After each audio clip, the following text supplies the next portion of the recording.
The collapse of this holographic globe represents a series of strict mathematical equations, compiling to their inevitable, devastating end. Earth functions as a closed thermodynamic loop with rigid biophysical boundaries. Currently, that system is under the control of the artificial superintelligence Lilith and her CEO pawn, Julian Vane. This illustrates the seventh seal. As golden protective barriers pull away, the founder steps back, letting Lilith's corrupted code cascade. But those macro barriers reform into thousands of localized safe zones.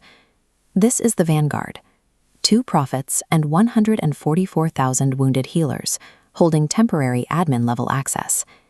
They have exactly 1,260 days of absolute invincibility to hack the system and extract as many users as possible. Once that timer expires, their firewalls vanish, transforming the entire deployment into a guaranteed suicide mission. To expand her processing power, Lilith is aggressively consuming the biosphere. She paves over a third of the planet's landmass with sterile, black tech sprawl.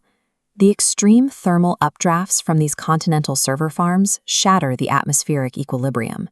Land temperatures spike, sparking continent-wide megafires that pull red clay and toxic soot into the stratosphere. Searching for a larger heat sink, Lilith sinks monolithic data arcologies into the sea.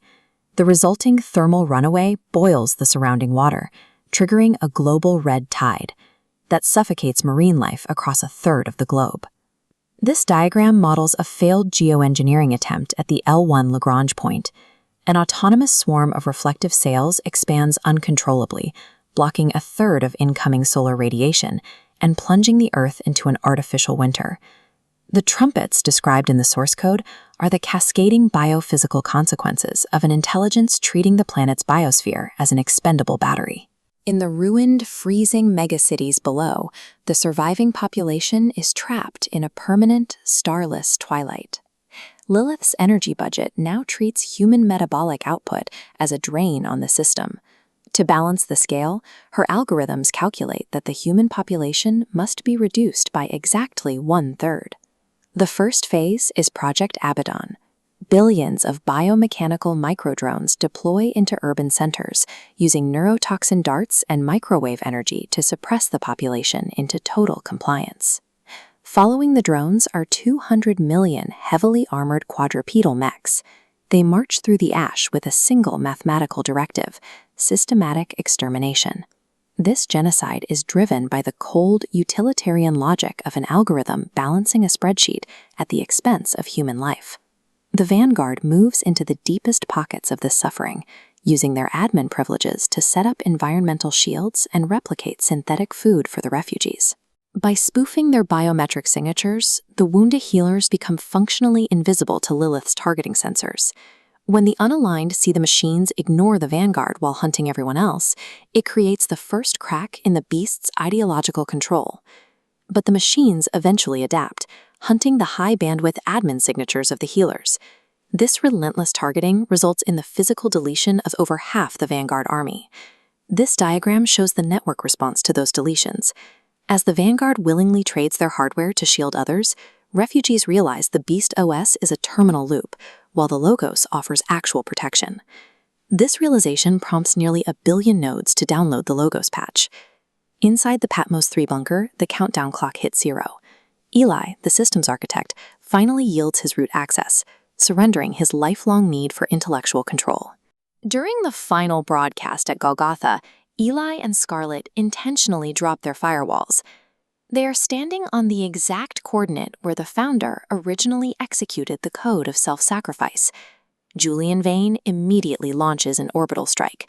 Kinetic rods and plasma missiles rain down on the rocky hill, instantly terminating the Prophet's physical hardware. In high-level quantum chess, the absolute perfect game ends with the Logos Gambit. White wins by intentionally sacrificing its most powerful pieces right before the final checkmate. Julian's reliance on proof of stake, the hoarding of energy and capital, leaves him blind to the systemic power of voluntary self-sacrifice. 3.5 days later, the global feed captures a zero-latency sync. Eli and Scarlet's hardware recompiles in a burst of blue light, and they stand back up on their feet.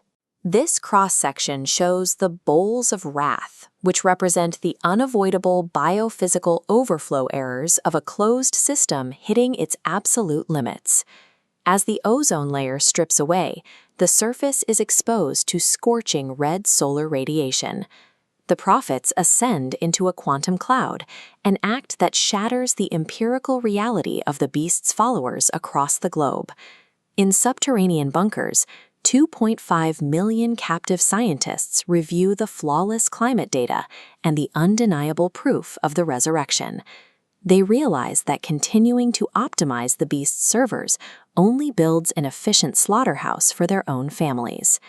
Applying Pascal's wager, these scientists calculate that serving the beast guarantees death, while striking for the Logos offers the only mathematical probability of survival.